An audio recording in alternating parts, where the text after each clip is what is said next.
ধানের ক্ষেতের সেই দিন।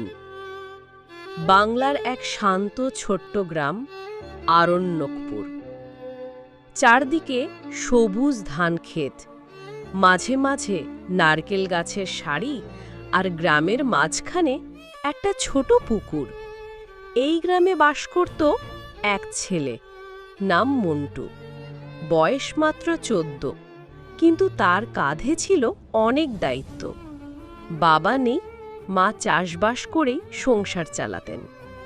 মন্টু পড়াশোনার পাশাপাশি মাকে সাহায্য করত। সকাল হলেই মন্টু উঠে পড়ত। আগে এক বাটি মুড়ি খেত, তারপর মাকে নিয়ে মাঠে যেত।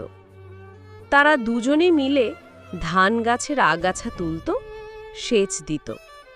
রোদের মধ্যে কাজ করা সহজ ছিল না, তবুও মন্টুর মুখে হাসি লেগেই থাকত, কারণ সে জানত এই ফসলই তাদের পরিবারের ভরসা।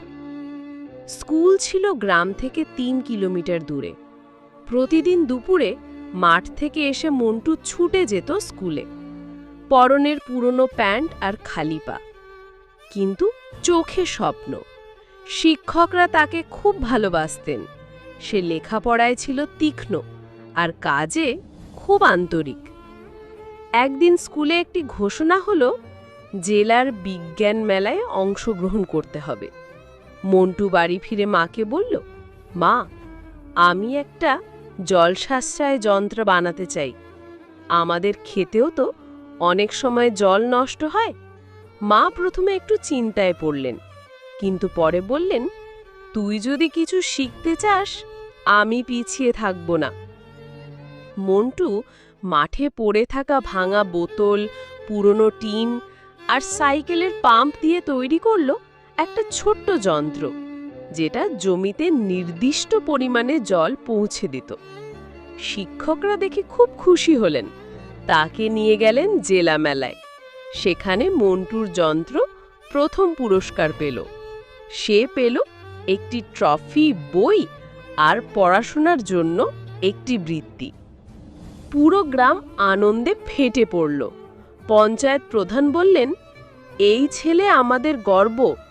স্কুলের হেডমাস্টারও মন্টুর মাকে বললেন, ছেলে তার ভবিষ্যৎ উজ্জ্বল, আপনি তাকে যতটা পারেন সাহস দিন। মন্টু এখন শুধু গ্রাম নয়, জেলার গর্ব।